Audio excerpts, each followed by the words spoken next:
Well, look at that. I guess movies are back, kind of. I don't really know what the situation is in other parts of the world, but here in Denmark, cinemas are open, and they're now showing new movies for the first time since February. So, I got the chance to see Tenet in 70mm, and now I'm here to talk about it. Here to review a new movie in the cinema. Finally. Since I'm not sure if other people are going to be able to see this for a while, I'm going to go no spoilers for this review, but if you really don't want to know anything going in, just save this for after you've seen the film, probably. Alright, let's get into it. We need to save him here and now.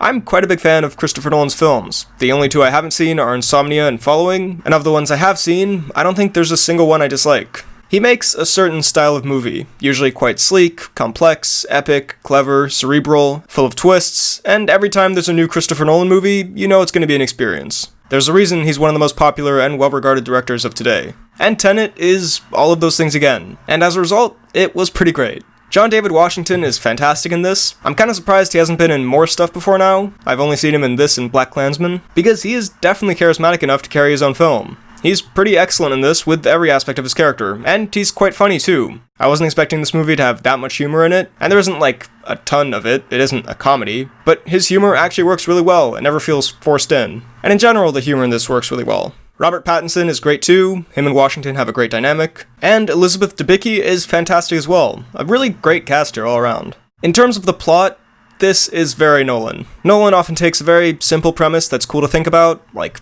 going into people's dreams, for example, and then makes it very specific and creates an entire complex story around it, and also often making them more realistic and grounded in our world. It's actually a very cool way of tackling these kinds of premises. And so in this case, it's time travel, in a certain way, reversing time kind of thing, and it is very, very well done. I would be lying if I said this didn't get confusing at times. This will definitely take a few more watches for me to fully understand every piece of it, and this is definitely a film you have to be switched on for while watching. If you zone out for a bit or lose track of certain elements of the plot, you will get lost, so go into this aware and ready to pay attention.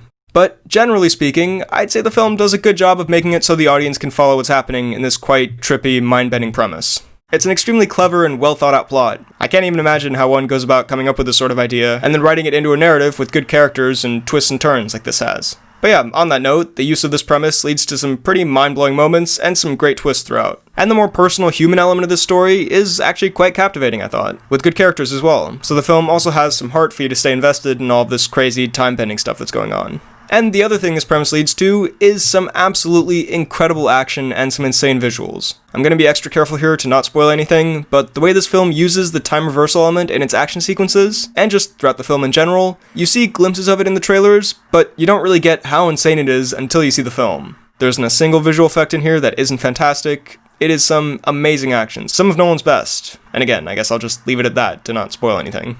In terms of complaints I have with this movie, I'd say the primary one would be the editing. I thought there were quite a few moments of bad editing throughout the film. The music, while good, felt out of place in some scenes, and also, this is a problem with a lot of Nolan films, but given that it's quite a complicated plot, the fact that sometimes you can't hear dialogue because of the music, or it's being obstructed by something in the scene, like it's being said through a mask, gets a bit frustrating. Like, I know you want it to be realistic, but then reveal those plot elements in a setting where they can be heard more clearly. It's not like every plot point is explained in some way where you can't hear it, but it did happen a number of times in the film. I was actually very grateful that I'm in Denmark, so this movie had Danish subtitles that I could read. I also felt that there were scenes of exposition where the scenes themselves didn't feel forced, but the dialogue and the way it was delivered felt a bit forced. Like, it didn't feel as natural as it did in, say, Inception, when they were explaining these complicated plot elements. And I have to say, one member of the cast who I didn't think was great here, surprisingly, was Kenneth Branagh. Great actor, but in this, while he is good for some of it, and I thought the plotline relating to him and Elizabeth Debicki's character was pretty great, there were quite a few scenes where he was overacting, and it actually made some quite serious and intense scenes unintentionally funny. So, that sort of surprised me here. Overall, Tenet is pretty much exactly what you'd expect it to be if you heard that Christopher Nolan was making this kind of film. It's epic, it's clever, it has some absolutely phenomenal action and effects, good performances. Yeah, it's a bit confusing at times, but overall, another great entry in his filmography. And if you get the chance to safely see this on the big screen, I highly recommend that as well. The visuals are amazing in the cinema. But again, remember to stay safe and follow the guidelines for where you live. The vibe of this movie is basically Inception meets James Bond, which Nolan pulls off pretty damn well. I feel like this score could fluctuate if I saw this again, but at the moment, I'll give this an 8.6 out of 10.